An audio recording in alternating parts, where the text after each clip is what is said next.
It's your boy Dr. IBZ. This is the one and only Dr. IBZ. This is the IVP with Dr. IBZ. This is episode 213. And we are doing this how we do it. Ring the alarm, I got a bomb. Ring the alarm, I got a bomb. Ring the alarm, I got a bomb.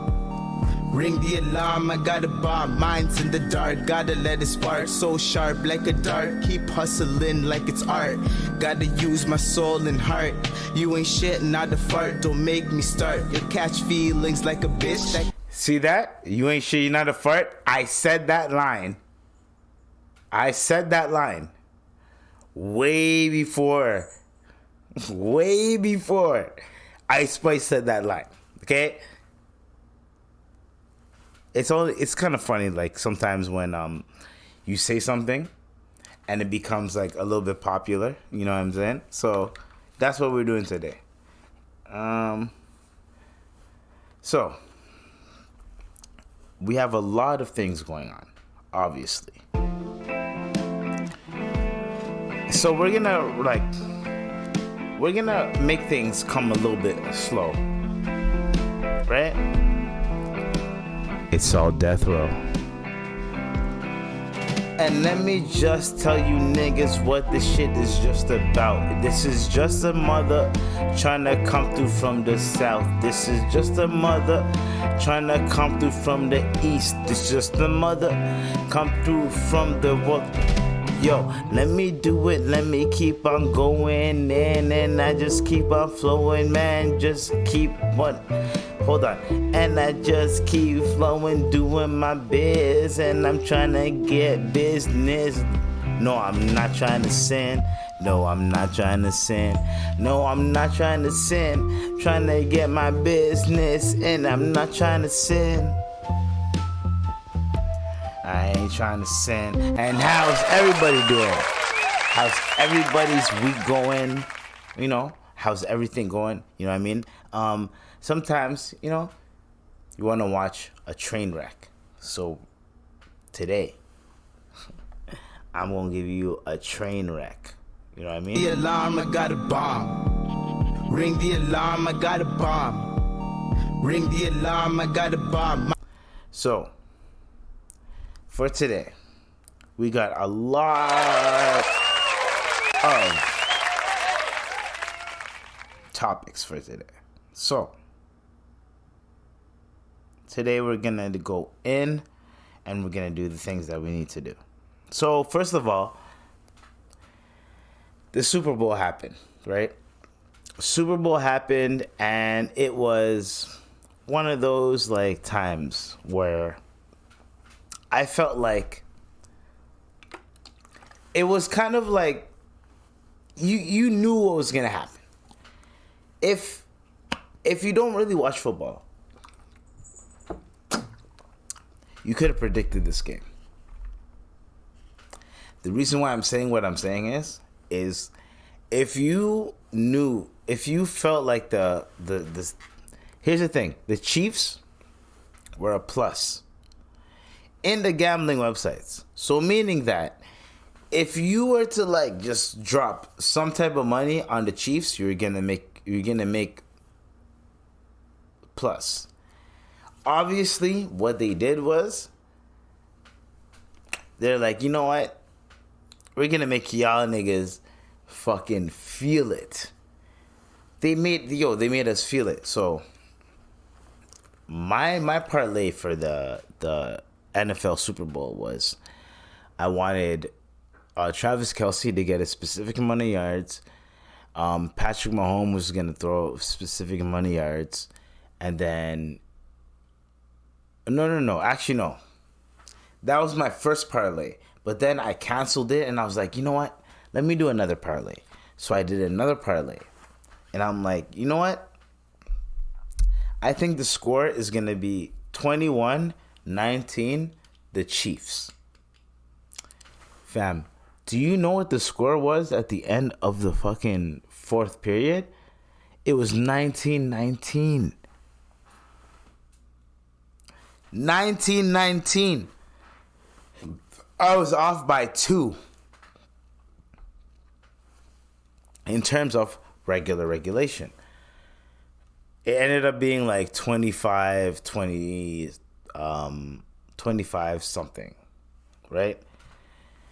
If I did not think it was going to hit 25 personally. And I don't think any person that's probably betting was like, yeah, it's going to hit 25. But I was close. You know what I mean? So it's okay with that. This is a new segment that I'm going to do right now, right? This new segment is called Aggressive Observations. So I'm going to take a topic and I'm going to aggressively observate the topic, right? The Super Bowl. To me, the Super Bowl is one of those periods in times. It's one of those situations where it's like, let me take this off. It's a little bit, what's the word called? Okay, so the Super Bowl, for me, is always a situation where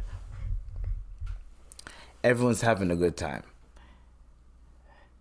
And I like those type of situations where everyone's having a good time. The times where it's like the Super Bowl gets a little bit like intense when I'm in a certain like demographic or I'm with certain people is when the person moves a certain way. So if your team is losing and that was the team you're rooting for, the person will start moving a certain way. They'll be getting like a little bit aggressive, a little bit mad, that type of shit, right? And then the niggas that are winning, they're amped, you know what I mean? Like that type of shit. That's what I also observed off of Super Bowl. If you put some money in and you're winning, you know who's winning, you know who's losing. That's one thing I observed. And next thing I observed recently is that a lot of women have been seeing that men are making money off of these parlays. So let's put it like this. When you're in a demographic as a man and you're making a certain amount of money, it's easier for you to pull women and show them how you're making that money. In terms of like, yo, man, I just do these parlays and I make some money off of that. It's easy for you to show them that rather than, what's the word called? What's the phrasing called? Rather than trying to like pull them in a way where it's like, yo, I'm making money and you can see how I'm making the money. However, you don't really have to see how I'm like everything, but I'm showing you a portion of it. You know what I mean? And if a girl sees that, or the girls that he's trying to attract sees that, they're going to be like, okay, I'm going to go towards that. But I digress. Usher did his thing for the halftime performance. Usher did his thing. Now, the only thing that I have like a lot of like grievances with is the fact that people were starting to get at Alicia Keys. And the fact that, so Usher hugged Alicia Keys behind the back, and the internet made it seem like it was something that it's not. Now, if you are the type of guy that's like Usher, you're surrounded by women, you get a lot of women.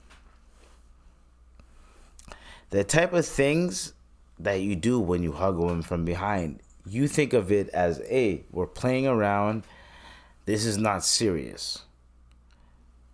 People that are looking at it are going to look at it like, okay, why is he doing that? Why? That's kind of weird. Like, what's going on? Right? The memes came out. Right? The memes came out. They're like, yo, man, the person that your girl tells you not to worry about at work. Oh, the work husband. Da, da, da. Cool. Swizz Beatz came out and said, yo, niggas, brother, I don't care that shit happened. Let's just boost everyone up. Let's boost the morale up. This should not be a thing. So the fact that they made this a thing and they made it like some type of like bullshit in terms of Swiss Beats doesn't care. The wifey doesn't care, and the person that performed, Usher, just got into he got a marriage license with his longtime girlfriend. So all of this is just performative shit. And Usher is from the 90s. So he knows the way you gotta sell it, it's a little bit different. You know what I mean? So that's about it for the Aggressive Observer for the Super Bowl. So, for the next topic, I got a lot of things that also. So the new Deadpool 3, I think. Yeah, Deadpool 3. Deadpool and Wolverine. They dropped a new fucking nice ass trailer. And within this trailer that they dropped, it's so fucking nice because they hint that Wolverine's in it, but it's called Deadpool and Wolverine. So I like that. Other things about the trailer that really like caught my eye was the fact that there's a lot of like Easter eggs. So sorry to everybody that listens to my podcast. We're gonna dive into Marvel a little bit. So if you guys watched Loki, and I'm gonna give you the nigga synopsis of Loki quick. Loki is, so you guys know, if everyone's seen the first Avengers movie, the first villain was Loki, right? So basically, when Endgame happened, everyone's seen Endgame. When Endgame happened, there was a situation where Loki was able to get the whatever he needed to get, that cube, right? That cube. He needed to get it. He got it. He transported to another dimension or whatever, and then he was ready to like do his thing. Right when he's ready to do his thing, a bunch of feds pulled up. The feds pulled up, they're like, yo, we're timeline feds. The timeline feds were like, oh shit, this nigga's Loki, whatever. And then everything transpired in Loki. So basically in Loki, what had happened was, to like end it off, was all the timelines were gonna be done. They're all rippling and everything was happening, right? All the timelines, right? Because Marvel went into the timeline mode. Jonathan Majors, his shit went in the can. So now they have to kind of like now they have to kill the timeline shit. So that's why they're adding Deadpool into that. Because Deadpool is just gonna basically kill a bunch of timelines and whatever lasts are gonna be the timelines that they're gonna focus on, basically. If you want to look at it from behind the camera and in front of the camera, right? Not only that,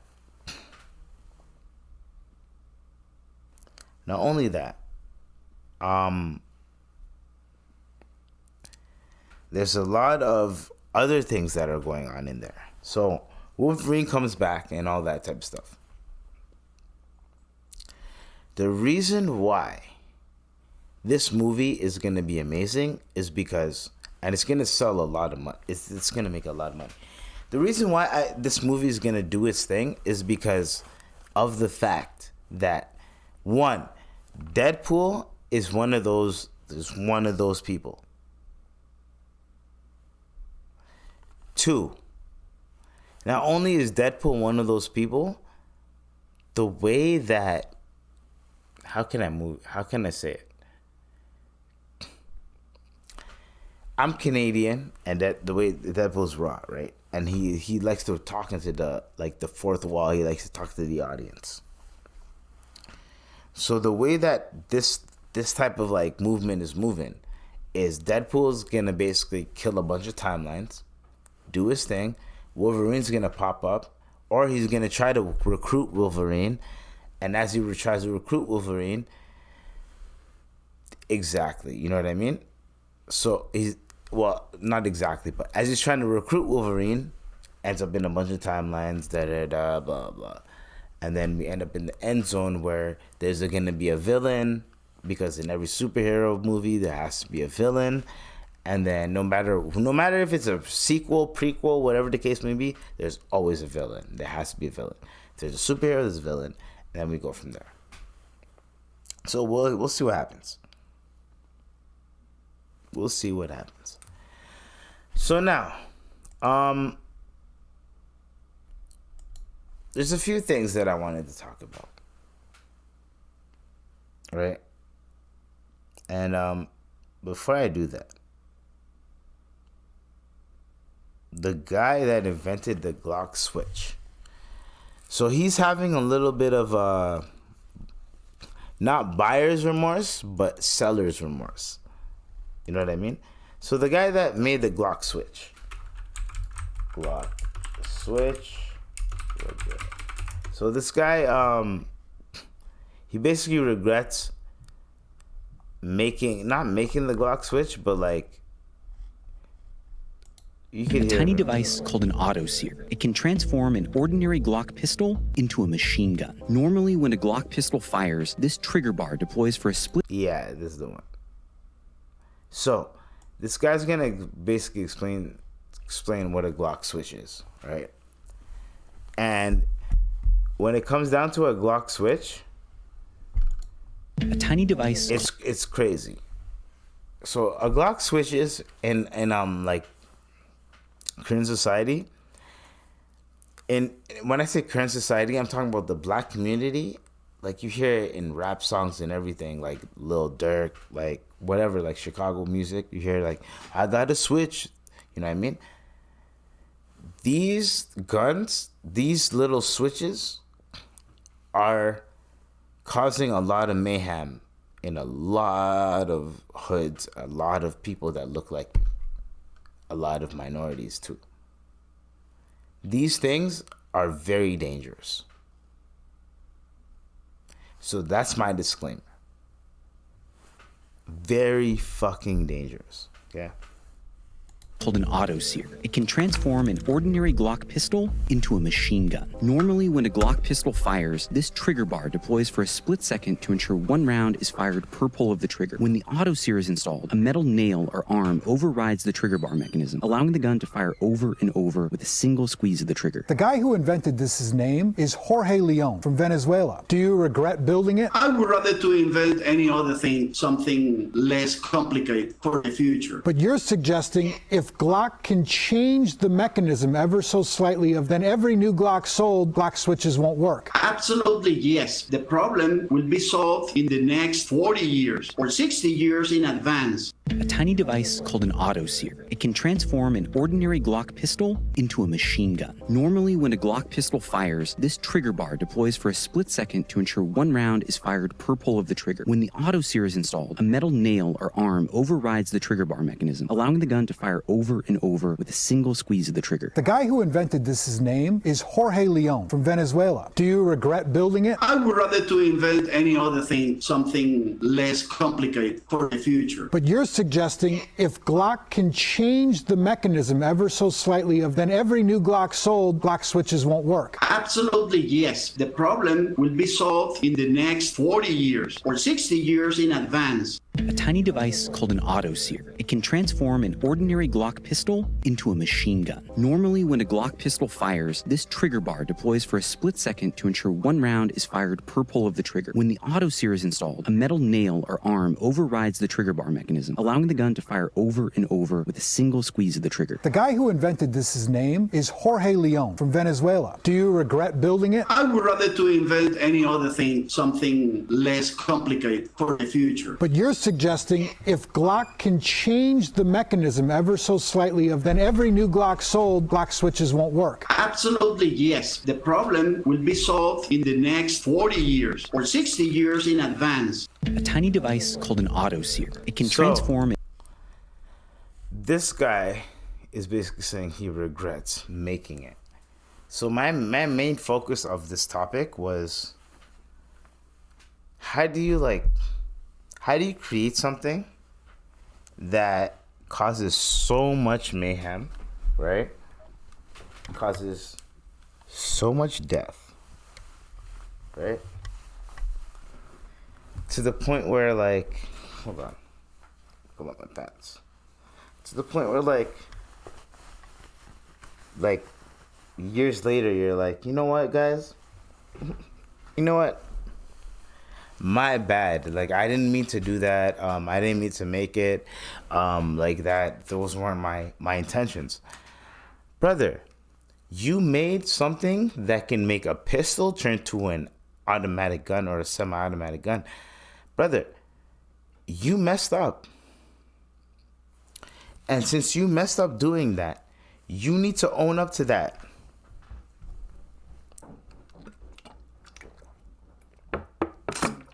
There is nothing you can do. You have to own up to it. Because at the end of the day, the thing that you did, it's not like whatever you did is, oh, like, people are going to look at you like, oh my God, he's not noble. Or, oh my God, like, we need to get rid of him. Or, no, people don't look at it like that. However, what you created has caused a lot of pain.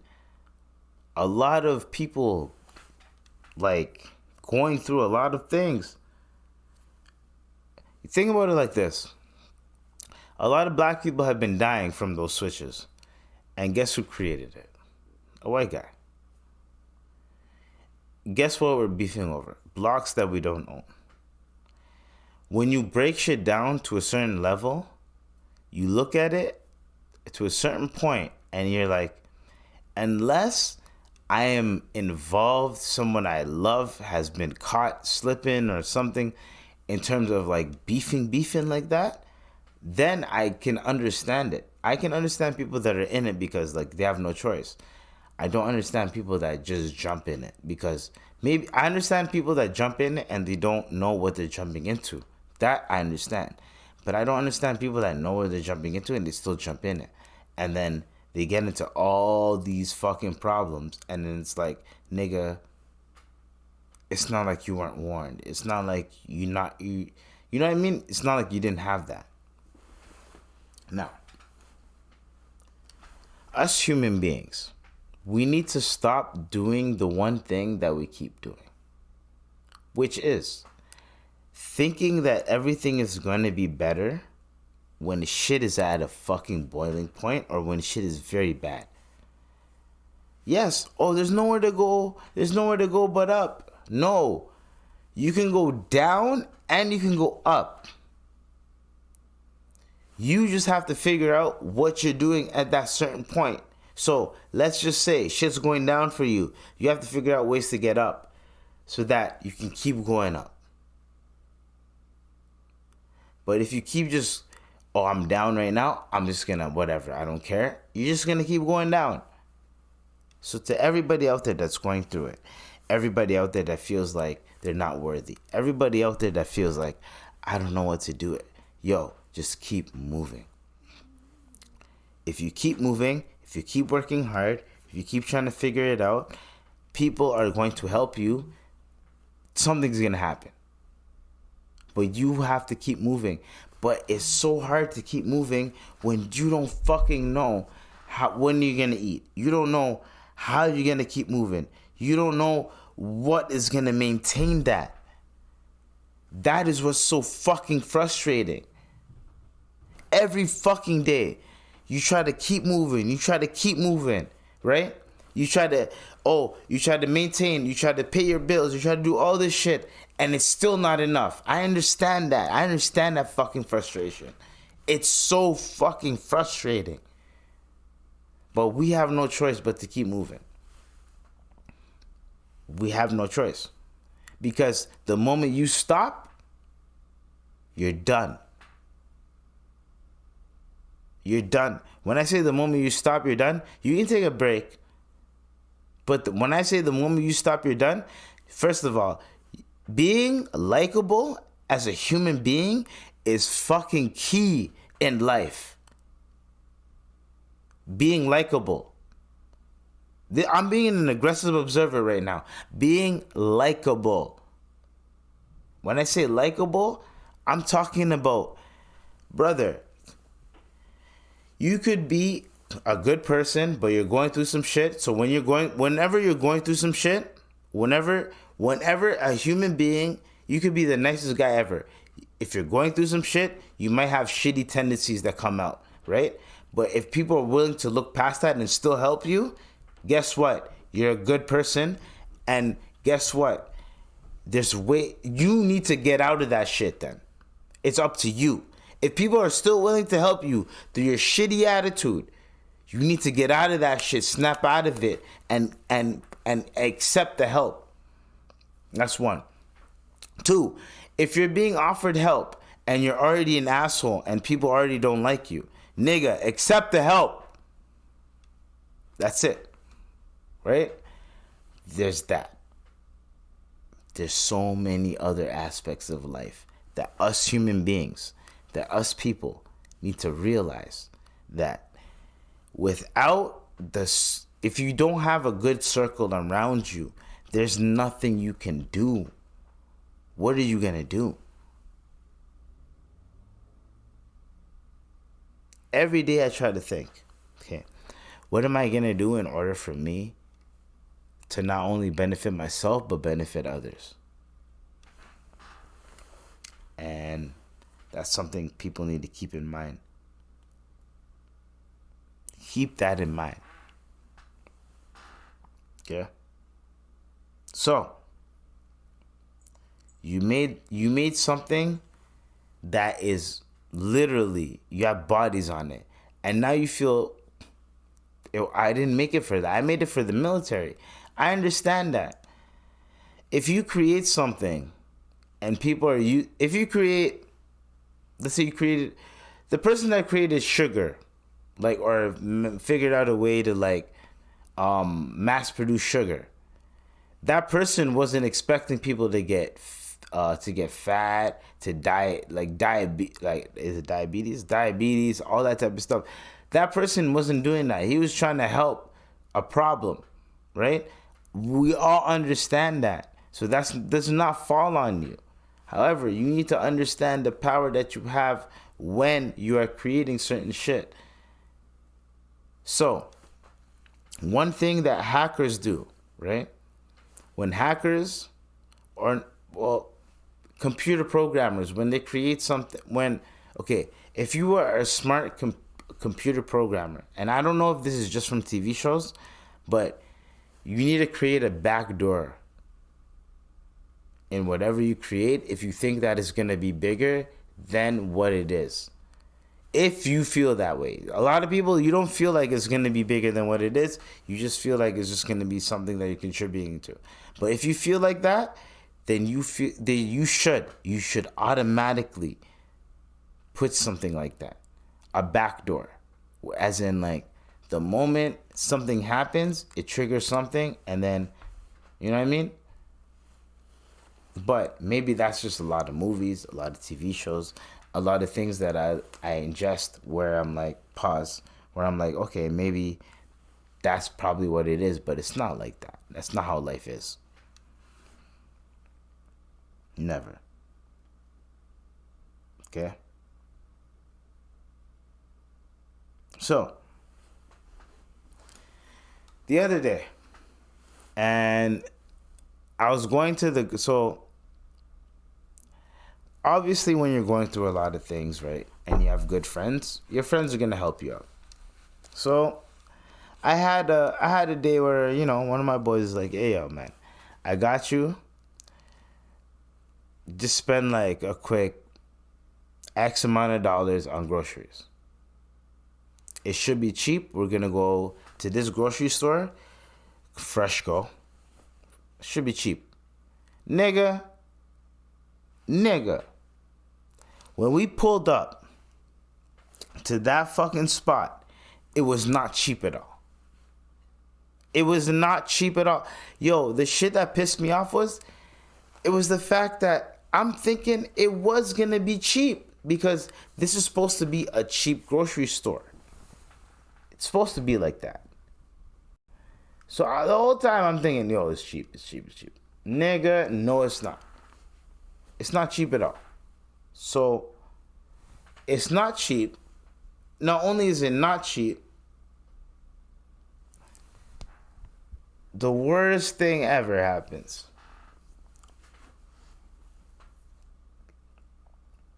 I couldn't get what I actually wanted to get because I was thinking I was going to get a certain amount, but it wasn't that amount. Right? It had nothing to do with the nigga that hooked me up, that was paying for it. It had something to do with, you know, like, let's put it like this. Put it like this. Okay? We're not snitching on anything. But let's put it like this. The nigga had an extra, he thought he had an extra $20, but he didn't. Let's put it like that. Right? So, didn't happen. Bet. However, when I went back and looked at the receipts, I said to myself, why the fuck is it so expensive for everything when people can't afford everything? So people already can't afford shit, but you guys are charging so much money for some bullshit. That's number one. Number two, I just wish niggas just, ooh, it's crazy to me. Crazy to me, man. I don't know, man. I don't know what else to say. Don't know what else to say. But anyways, it's just, it's frustrating. Very frustrating. So, for now, we're gonna play a quick thing, okay?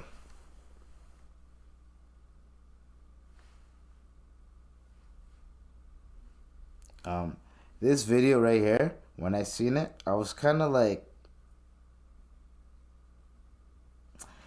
it threw me off.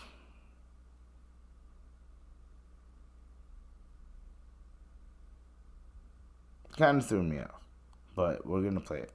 When she thought I was a lesbian. What's the most toxic thing you've ever done? The most toxic thing I probably ever did was make a bitch think I was strapping her on when I was using my real and I made her take a plan B in the morning when she thought I was a lesbian with a strap on, but I'm a hermaphrodite. It's not even too much.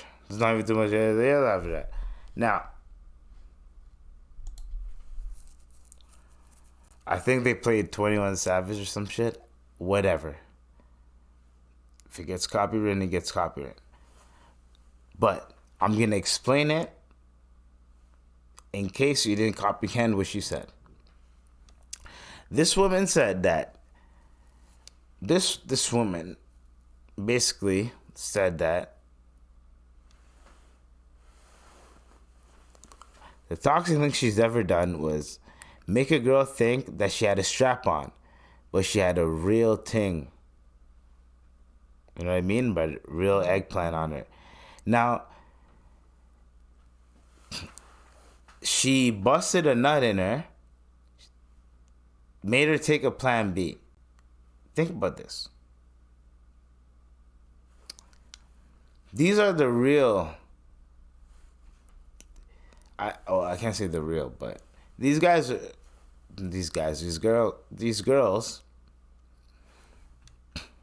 What is a her? Okay. Let's all get educated together, okay?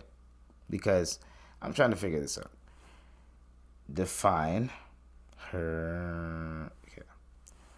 A hermaphrodite, an organism having both male and female sex organs or other sexual characteristics, either abnormally, in the case of some organs, as the natural condition. So basically, I guess she has both, and that's one, and then if we're gonna put 2 and 3 together. But the thing that kills me is the fact that, one, it's not considered grape at all. In terms of, there's not outrage. Like, there's not outrage, oh my God, she graped her, basically. Da, da, da. But it's such a gray area. You know what I mean? Where it's like, well, maybe if when the girl found out, she was cool with it. But imagine if she wasn't cool with it. And she was like, wait, what? The whole time I thought it was this, but it wasn't this. And then now I gotta take a plan B thinking I was with a girl. But it's like the reverse of a guy dealing with a girl. But you know what I mean? But here's the thing. I personally have no problems with anybody like that. Anybody on whatever. I don't give a fuck what you do in your bedroom. I don't care about that. Personally, I don't care. However, I don't like when you don't disclose certain things, man. You got to disclose certain things with a person that you're about to engage sexually with. You have to disclose these things with them. Because if you don't disclose these things with them, it just looks a little bit weird. And then there's a gray area for now. So the whole time, maybe you weren't trying to get judged, or you didn't want to get judged, or you weren't trying to look weird. Now you look weird. The best thing to do, I don't even know. Like, the thing is about the internet is the internet makes it seem like these are things that are so, that oftenly happen. They don't really happen like that. Like, for instance, I've been in situations where I've seen it on the internet, and then in real life, it doesn't really happen. It happens like 2 out of 10 times. And then I could see it play out. But usually, most of the time, like, human beings, like, we're just dealing off of vibes, off of what's going on. Like, everything is in the moment, like, that type of shit. There's no way that, I don't know, it's different. It's just different. I don't appreciate the fact that it's okay for this woman to feel like, I'm gonna lie to you, say that because some women that aren't trying to fuck with a dick, they view the strap-on as not fucking, as in, like, I'm not having sex with a man. I'm not trying to have sex with a man. You are putting your shit in them, and they're thinking the whole time that it's not a real dick. That's what I'm talking about, gray area. That's kind of like, okay, now we're moving weird. We can't be doing that, right? That's another topic, right? And even to segue in it, recently, I'm gonna try to see if I have it. I have it. I want to see if I have it. But recently, right?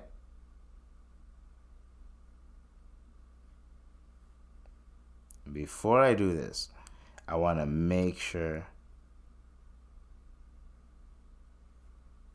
I have it. You know what I mean? So basically, we're not. Fuck. This one girl, or man, trans. She went into pastor something. She went into an evangelist church, and she basically pop, right in there. Now, the one thing that I was gonna talk about this was a lot of people were saying where it was like, oh, you guys are saying like they don't have mental illness, but look what happened. Yo, there are people that's a bad argument, because there are people that are heterosexual that have mental illness that do way worse shit. So we can't look at it like this. We need to stop. If you are against a group of people, create an argument where those group of people have no choice but to educate you so that you don't seem ignorant, or you don't. Okay.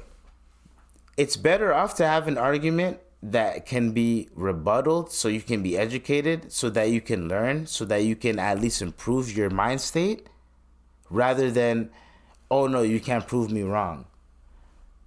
I'd rather be proven wrong in terms of certain situations. There's a lot of situations where it's like, no. This is how I'm doing it. This is how it should be done.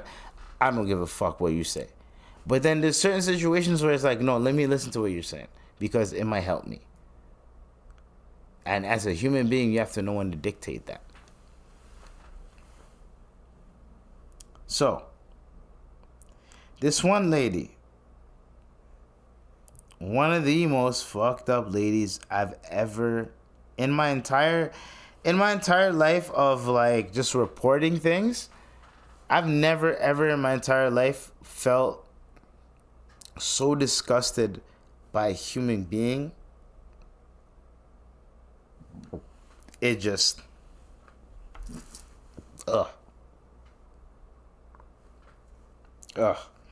it makes me want to just almost throw up. It's nasty. So, a baby dies after a mother mistakenly puts her in the oven. Police responded to a report of an infant not breathing and probable cause statement said responders found the child with apparent burns. The infant was pronounced dead at the scene. A baby died after her mother mistakenly put her down for a nap in the oven, a U.S. prosecutor has said. Maria Thomas of Kansas City, Missouri, has been charged with endangering the welfare of a child. Android users... Oh, my bad. My bad. It was an ad. My bad. Police responded to a report of an infant not breathing on Friday afternoon. A probable cause statement said responders found the child with apparent burns. The baby was pronounced dead at the scene. The statement said responders were told by a witness the mother put the child down for a nap and accidentally placed her in the oven instead of the crib. It did not explain how the mistake was made. My nigga, we acknowledge the gruesome nature of this tragedy, and our hearts are weighed out to the loss of this precious life, Jackson County prosecuting attorney Gene Peters Baker said in a statement. We trust the criminal... Oh, Gene Peters Baker's on you? Nigga, she's done. Gene Peters Baker? We trust the criminal justice system to respond appropriately to these awful circumstances. Now, I have a few things I want to say about this. First off, bitch, you're a fucking idiot. You literally wanted to unalive your child. You're going through postpartum. You thought that I'm gonna figure out a way to get rid of this baby and at the same time look like I'm crazy or I'm going through some shit where I'm not gonna really get a heavy sentence because I'd rather deal with less than 18 years than deal with this motherfucker for the 18 years. Yes or no? You're so fucked up for doing that. Because, listen to this.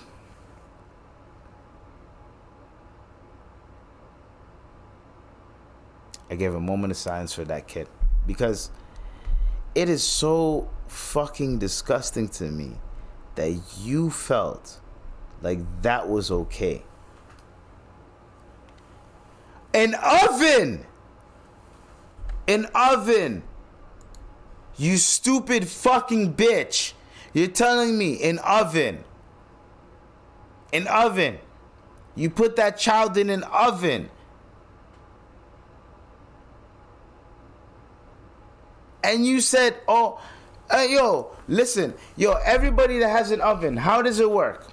You open the shit, you put whatever in there. Even if you put the child in the oven, right? Okay, fuck, I'm so tired. The child's in the oven. Why would you turn the oven on? So what were you holding? Are you that much of a fat ass? Are you that much of a fat bitch that you thought, I'm holding a whole chicken, I gotta roast it, but you didn't season it, you didn't do nothing to it? Like, get the fuck out of here. You're trying to unalive that child. In the oven. And you're trying to say, oh man, I was tired. Tired. That's your fucking excuse. I was tired. No, you weren't tired. You're tired of the child. That's what you did. That's fucking crazy to me, yo. And then you're trying to blame it on I was tired. No postpartum, whatever the fucking case may be, can ever in your life do that to me, bro. Anyways. Not to me, but to that child.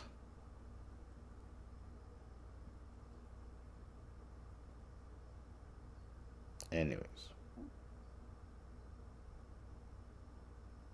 So, I'm gonna play for you guys a little like thing that happened in the 1980s, and it's a little like 1 minute video, but it's amazing.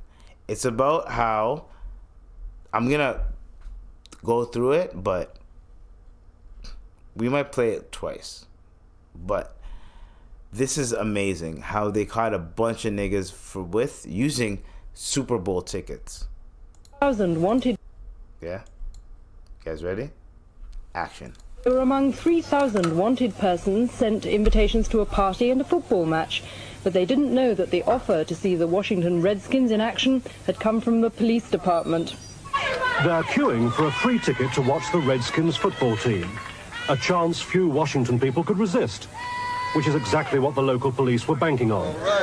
They'd sent out invitations to pick up tickets for yesterday's game to the last known addresses of 3,000 criminals on the run. The operation took weeks to organize. It started soon after dawn yesterday. Waiting in the wings was the SWAT team, armed policemen ready to pounce. Got the Redskins on our side. The smiling lady gently steering this man along the corridor is a policewoman. So are the cheerleaders. Here we go, SuperBowl! Here we go! Most officers carried a gun, including the Indian chief and the man who played the chicken. Claiming your free ticket was easy.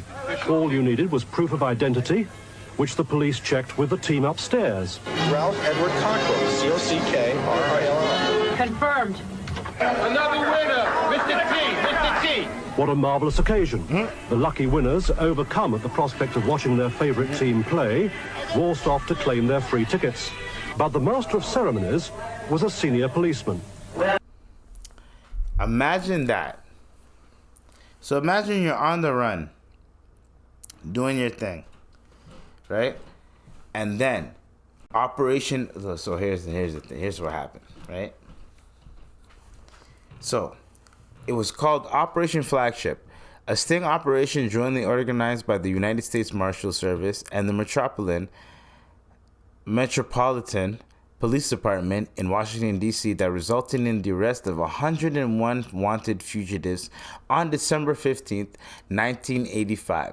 The operation has been hailed as one of the largest and most successful mass arrests of fugitives by American law enforcement. The fugitives voluntarily went to the Washington Convention Center, responding to an invite sent by law enforcement, posing as a fictitious television company, to claim 2 free tickets to watch the Washington Redskins home game against the Cincinnati Bengals for a chance to win tickets to the Super Bowl XX. A total of 166 marshals and police officers were involved in the operation, several of whom were disguised as tuxedo-wearing ushers, cheerleaders, MCs, caterers, mascots, and maintenance staff. Imagine that.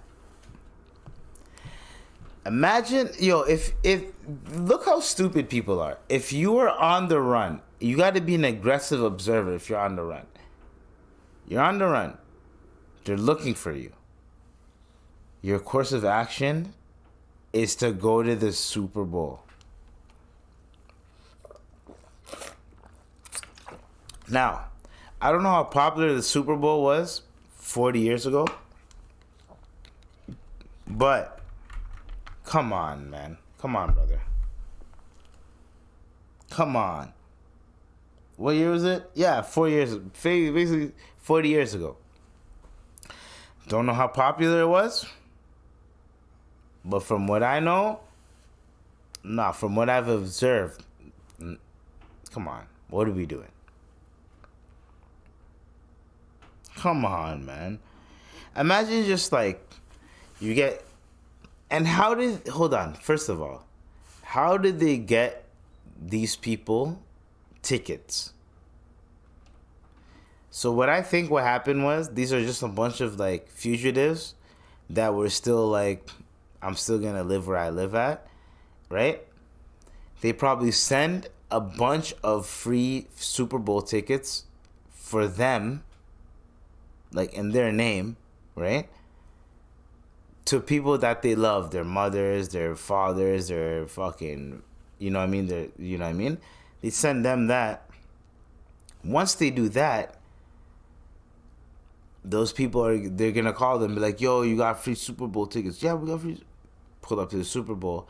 You're thinking you can pull up to the Super Bowl. It's a crowded area, right? You can just slip in and slip out. No, nigga. What happened to you? That's crazy.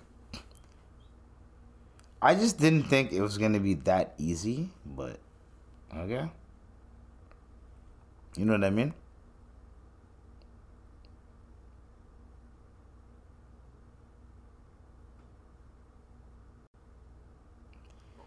Because there's no way you can think it's that easy. Anyway, so the Super Bowl happened in Las Vegas. Deborah Redden, who leapt at Las Vegas judge during sentencing phases.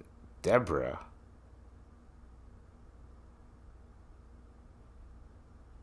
Deborah? Hold on. Hold on.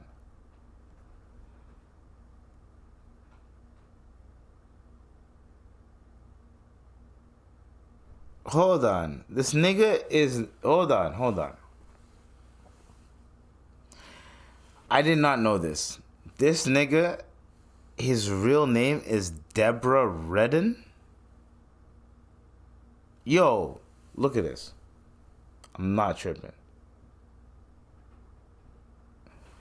Deborah Redding, who leapt at Las Vegas judge during sentencing, faces attempted murder charge.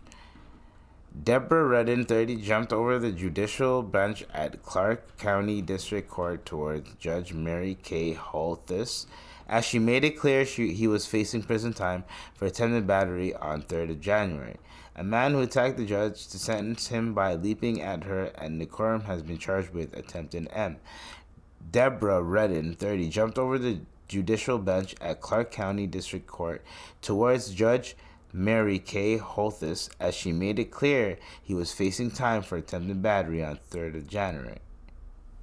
Courtroom cameras recorded as Holthus' clerk and a court marshal fought with Redden to restrain him.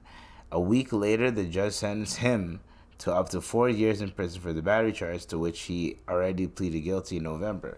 On Thursday, a grand jury ruled in favor of an attempted murder charge in relation to the courtroom incident. The new indictment claims he attacked the judge by grabbing her, pulling her hair, pulling his hands around her throat, and hitting her on the head by manner of means unknown.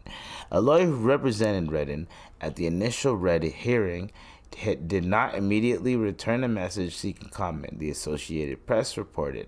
Redden is also accused of punching and or kicking and or pushing a Las Vegas police officer. His arraignment will take place on the 29th of February. Redden's family told reporters last month that he has been diagnosed with schizophrenia and bipolar disorder, though records show he was found competent to stand trial.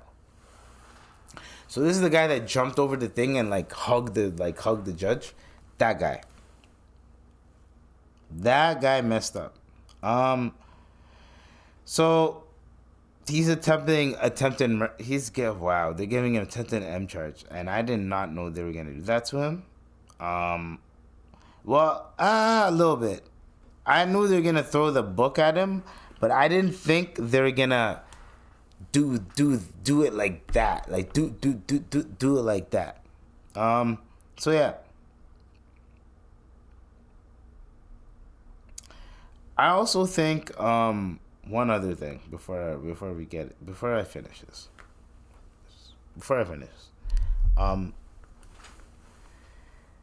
I really appreciate everyone that's been listening to the podcast. I appreciate everyone that's been vibing with me. And that's, that's been bearing with me. You know what I mean? So future plans for the podcast. I have a lot of future plans for the podcast and the YouTube channel. YouTube channel, I'm gonna keep on doing gameplay. Trust me, guys.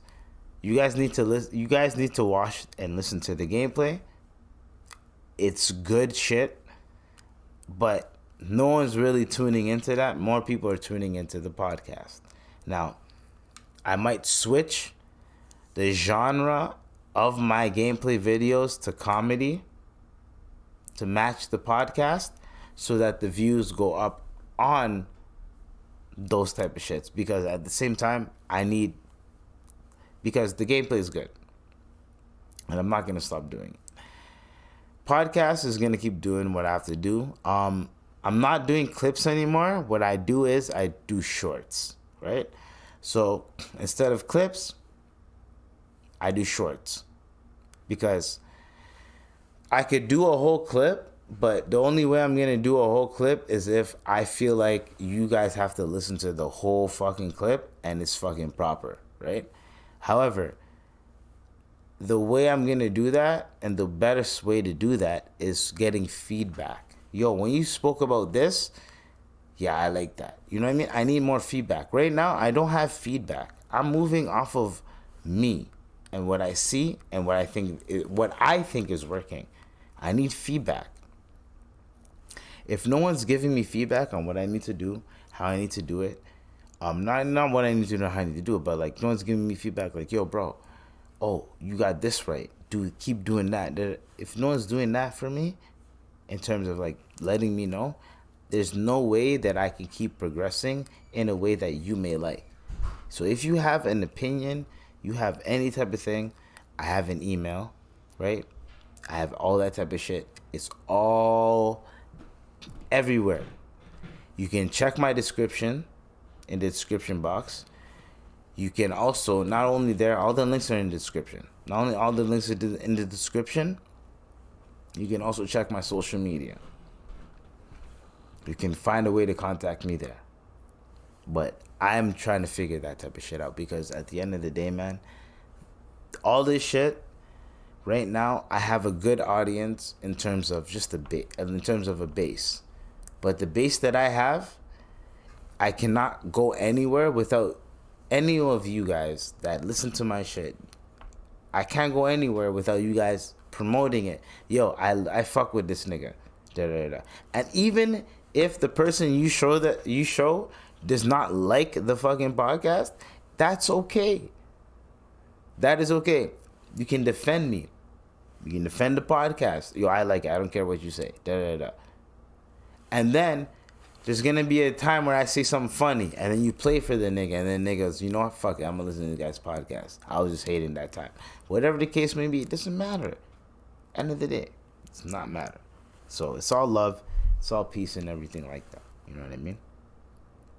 So I love everybody, and yeah, that's all it's going to be, like, in terms of that, right?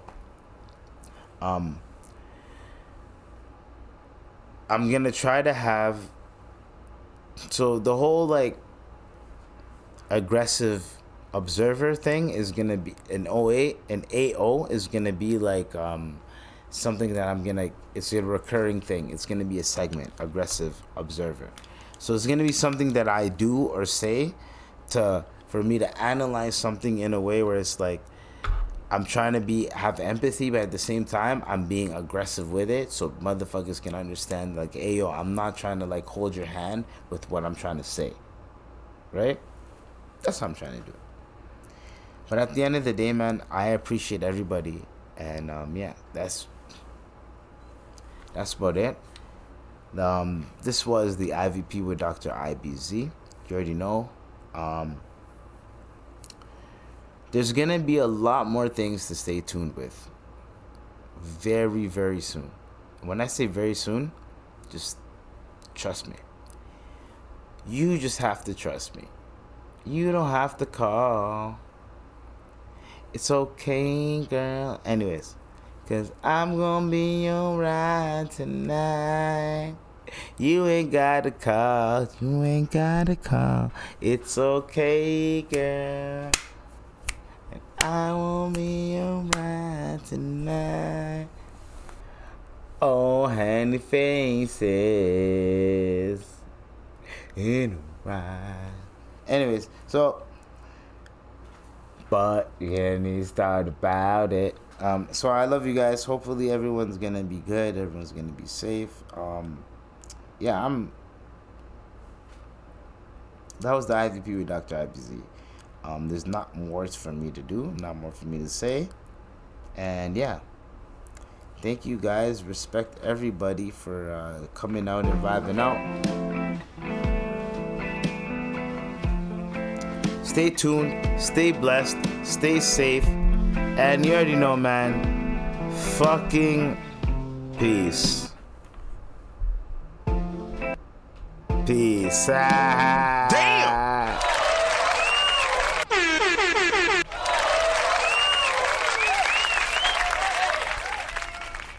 You already know, nigga.